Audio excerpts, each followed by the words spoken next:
Привет тебе, дорогой друг! Я рад приветствовать тебя на самом ламповом и самом добром канале по World of Tanks Blitz. В этом ролике я тебе расскажу про японский тяжелый танк 8 уровня Type 51.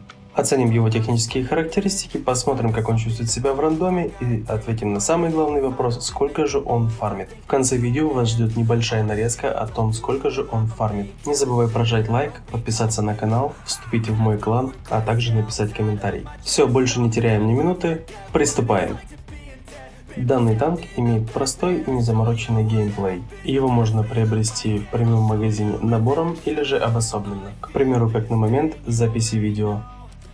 Как я уже говорил ранее в своем видеообзоре на танк КПЗ-70, набор стоит 14 тысяч золотых монет. Обособленно же он стоит 7500 золотых монет. Покупая набор, мы получаем целых два танка Type 57 и КПЗ-70, а также много различных дополнительных плюшек в виде X5 опыта, полных комплектов оборудования и камуфляжей. Кстати, обзор на танк КПЗ-70 уже есть на моем канале, можете перейти и посмотреть. Ссылочку также закреплю ниже в описании. Камуфляж, идущий в этом наборе, имеет довольно футуристичный вид. Стилизован он под робота. На башне есть подвижные части, антенки, а также большой дульный тормоз. Камуфляж на вкус и цвет. Может быть, кому-то понравится, может быть, кому-то нет, но сейчас мы посмотрим, как же все же танк выглядит без него. Не скажу, что он выглядит скучно или однообразно, он выглядит просто по-другому. Я же нейтрально отношусь к этому камуфляжу, я больше в бою смотрю не на свой танк, а на танки противников. В любом случае, камуфляж можно поменять всегда. Поговорим же теперь о броне, переместимся для этого в Collision модель. У нас не только камуфляж футуристичный, но и еще и сам корпус танка. Он выполнен в виде своеобразной лодочки. Танковать бортами от зданий на нем приветствуется. Приступим наконец к самому главному. Хоть по паспорту в башне у нас брони 190 мм, но на практике приведенная броня варьируется между 280 и заканчивает 400 мм бронирования. Таким образом, в башню нас будет взять очень-очень тяжело, если, конечно, не брать в расчет ослабленные зоны, о которых мы поговорим чуточку позже. Толщина верхнего бронелиста по паспорту у нас составляет 24 мм. На деле приведенная броня равняется 300-600 мм. Пробить наши ВЛД с расстояния практически невозможно, но в клинче танки, которые имеют хорошие УВН, могут постараться это сделать. Толщина же нижнего бронелиста оставляет желать лучшего, его шьют всегда, везде и постоянно. Приведенная броня нижнего бронелиста в лобовой проекции равняется 160 мм. В лобовой проекции есть ослабленная зона, которая имеет 90 мм. Это люк мехвода. Можно пробивать туда. Приведенка там совсем небольшая, около 110 мм. Шишка на башне имеет приведенной брони 330 мм, так что пробить туда будет очень тяжело. Лучше целиться в лючок командира, там 90 мм плюс-минус. Так что пробить туда будет несложно, осталось лишь попасть, хотя в современных реалиях рандома туда все же прилетает. Ну что ж, с Collision моделью мы закончили, но если говорить в ангаре, то именно вот так выглядит нижний бронелист. Напомню, что с пробитием этой детали нет ни у кого проблем, ее пробивают всегда, все и везде. С корпусом мы закончили, перейдем к башне. Вот именно в этот лючок пролетает всегда и от всех, умудряются все же попадать. С бронированием мы наконец полностью разобрались, перейдем к техническим характеристикам машины.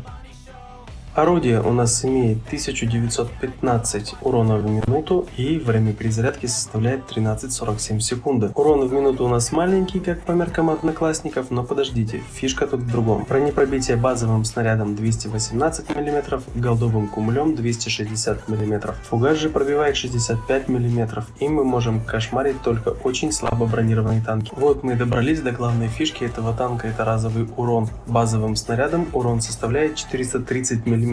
Фугас же наносит 570. На практике в боях урон чаще вылетает ближе к средним значениям. Время сведения и точность у нас довольно посредственные 5 секунд и 0,38 соответственно. Это с учетом оборудования, которое на нем стоит. А вот углы вертикальной наводки нас очень сильно радуют. Орудие гнется вниз на 9 градусов, а поднимается на 20. Все это в совокупности дает нам возможность очень комфортно играть от рельефа. У нас есть УВН 9 градусов, бронированная башня и при этом всем разовый базовый урон. Пусть вас не печалят такие показатели точности, так как у нас есть калибровка прицела, о которой мы поговорим чуть позже. Поговорим о маневренности нашей тачки. Вперед она едет 39 км в час, назад же 15. Кажется, что вроде как неплохие показатели как для тяжелого танка, но не спешим радоваться. Средняя скорость у нас 31 км в час, тяговооруженность же 15,3. Таким образом мы будем набирать заявленные 39 км в час очень не спеша. Скорость поворота башни и корпуса составляет 21 градус и 32 градуса соответственно. Таким образом, мало того, что мы едем вперед не спеша, мы еще и очень грустно крутимся на месте. Какие-нибудь быстрые СТшки или легкие танки не будут испытывать каких-либо проблем с тем, чтобы нас закрутить. Ну что ж, с техническими характеристиками мы закончили, переместимся дальше к оснащению танка.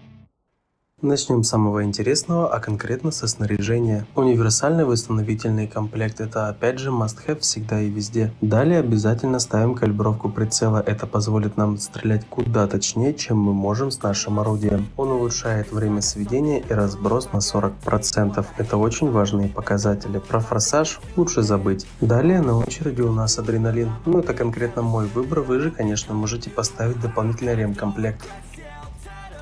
Следующая на очереди у нас амуниция. Здесь тоже присутствует довольно большая вариативность. Как мы можем заметить, мой выбор пал на нигири и белый рис.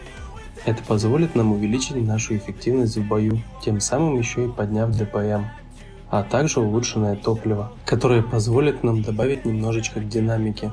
Ты меня спросишь, о какой вариативности я говорил, а именно об этой: усиленная навесная защита и обычная навесная защита. Данная амуниция позволяет увеличить наш запас прочности, а в совокупности с оборудованием улучшенная сборка у нас получается действительно большое количество хилспоинтов. Далее в видео я обязательно это продемонстрирую. Поговорим о боекомплекте. Это конечно индивидуально, но все же. Бронебойных снарядов я загрузил 36 штук, кумулятивных 10, а осколочно-фугасных всего лишь 6. Дорогой зритель, обращаю твое внимание, что максимальный урон с бронебойного снаряда 538 единиц, а со осколочно-фугасного 713. Таким образом, разница в максимальном возможном уроне между бронебойным и осколочно-фугасным приближается к 200 единицам урона. Ну что ж, далее на повестке видео у нас оборудование. Между орудийным досылателем и калиброванными снарядами у нас присутствует вариативность. Мой выбор пал на орудийный досылатель. Он позволяет довольно существенно снизить перезарядку, что увеличивает ДПМ. Но если ваш выбор только лишь фарм, то вы можете выбрать калиброванные снаряды и в принципе не пользоваться голдой. Но будьте осторожны, используйте это только лишь на свой страх и риск. Далее на очереди усиленные приводы наводки. Тут, конечно, тоже есть вариативность, но я бы посоветовал все же выбрать именно их, потому что увеличенный заряд логично применять только лишь на дальние дистанции, но с нашей точностью, как мы помним, далеко не все гладко. В случае же стабилизатора вертикальной наводки и сбалансированного орудия тут действительно есть вариативность. Если вы готовы на полсекунды постоять дольше и свестись точнее, то тогда выбор очевиден. Но я же считаю, чем меньше тратишь времени на сведение, чем больше двигаешься, тем дольше ты живешь. При этом всем не забываем про калибровку прицела, которая у нас есть. Далее идет доработанные модули, это must-have. В случае же усиленной брони и улучшенной сборки, как я уже ранее говорил, есть вариативность. Мой выбор пал на броню, так как у нас башня бронированная, ВЛД хорошо забронирован, то неплохо бы дожать ее еще больше. Дальше все идет по классике. Ящик с инструментами, это must-have. Просветленная оптика тоже обязательно. Мы не ПТ, опять же, чтобы стоять в кустах. Подкрученные обороты двигателя, это тоже must-have. Система подачи снаряжения тоже это must-have. Ну что ж, с оборудованием мы закончили, наш танк полностью собран к бою, но как я и обещал, мы сейчас рассмотрим альтернативные варианты снаряжения и оборудования.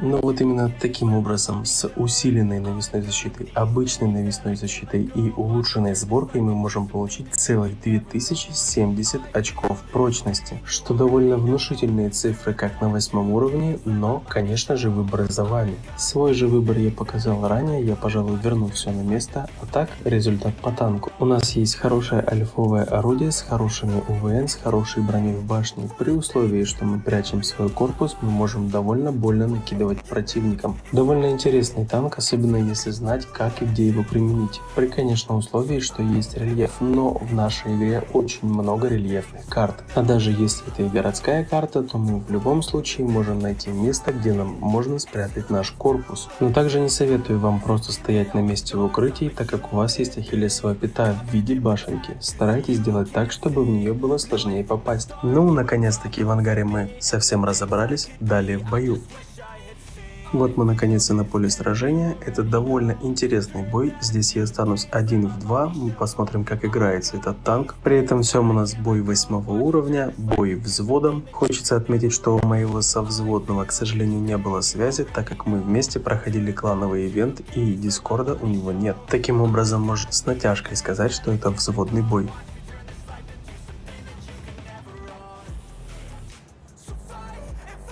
Тут я оценил сетап, посмотрел на то, какие у нас танки в команде и кто куда едет. Увидел, что все решают ехать на направление СТ и решаю их там поддержать.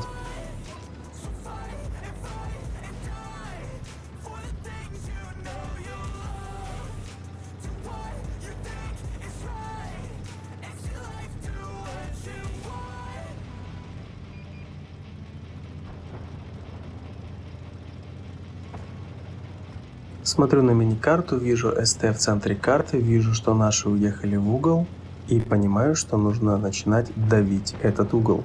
Решаю заезжать немножечко с фланга и смотрю, что ТТ делает то же самое. Обращаю ваше внимание, что в данном бою нет ПТ, и да, конечно же, я это заметил, и именно поэтому я поехал так уверенно. Конечно, это нас не спасает от танков, которые могут сидеть в кустах.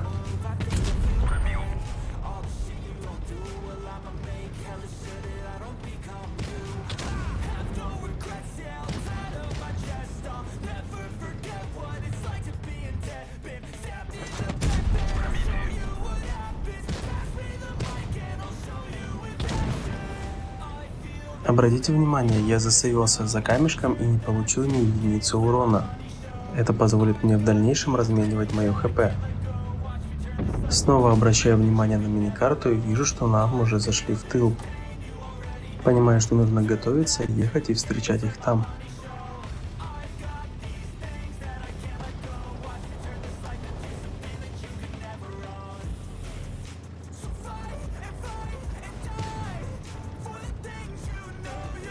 Тут я совершил не очень хорошее действие, перевалился через этот бугорок, и таким образом я могу простреливаться со всей карты. В дальнейшем я расплачусь за это действие.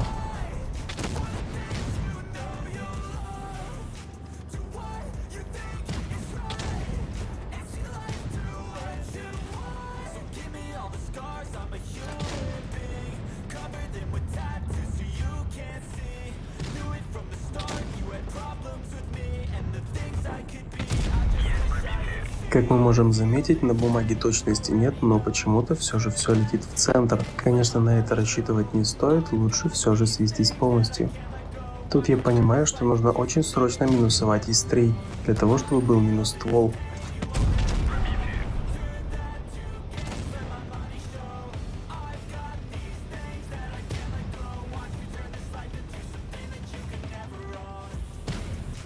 Хотя вроде как численный перевес на нашей стороне, но позиционку выигрывают именно они. А если еще обратить внимание на карту, то СТ-шка на СТ-фланге стоит и ничего не делает, потому что скорее всего она вылетела. Ну вот и тот злачный момент. У нас численный перевес, у них всего лишь 2 танка, но дело в том, что у них большая альфа и много хп. А наша команда в основном состоит из всех шотников.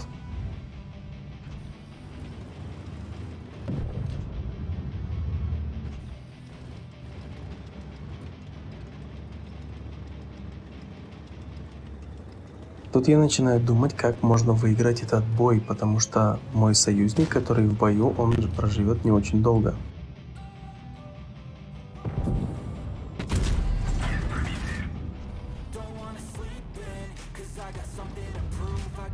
Решаю остаться именно здесь, потому что здесь есть куст, он дает мне маскировку и тайпа 57, в таком случае я пересвечу.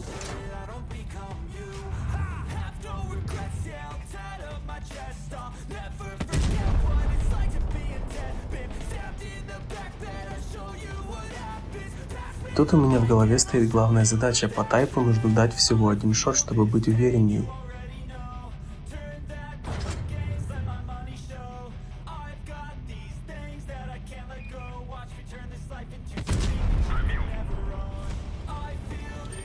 В этот момент становится полегче, потому что ис мне на 2 шота, как и тайп тоже на 2 шота.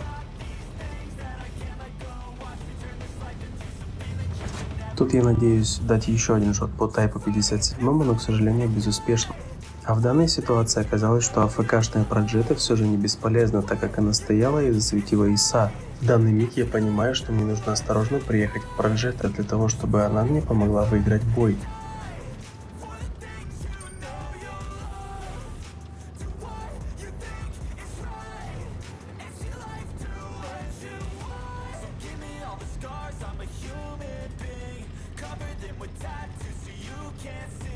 Еду очень осторожно, используя рельеф, чтобы ис меня не засветил. В этот момент ис-5 понял, что Проджета у нас АФК и решил подъехать поближе. Приманка сработала.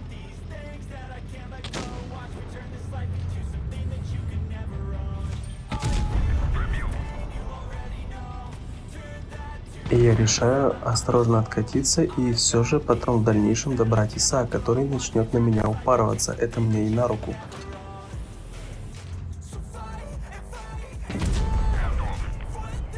Все стало немножечко попроще, осталось только разобраться с Type 57. Принимаю решение откатиться, чтобы спрятать НЛД и играть от башни.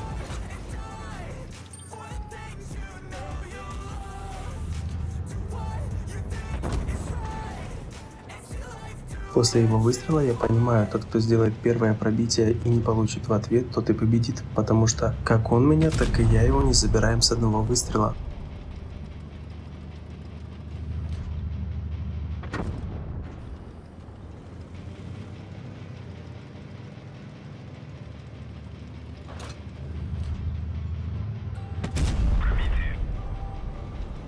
Вот оно и пробитие, сейчас я смотрю, жду, чтобы он не включил адреналин.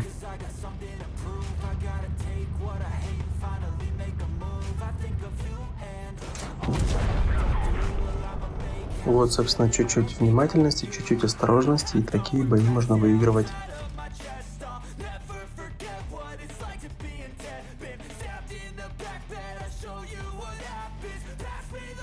По итогу мы имеем 4500 урона, первую степень, основной калибр. Мне на самом деле очень интересно, что нужно сделать для мастера. 146 тысяч единиц серебра.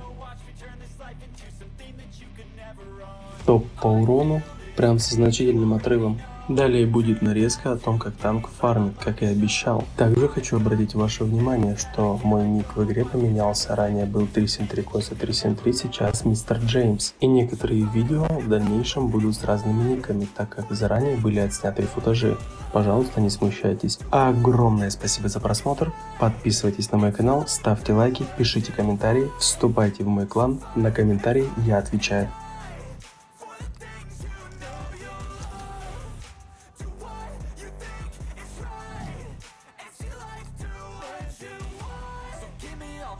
I'm a human being, covered them with tattoos so you can't see.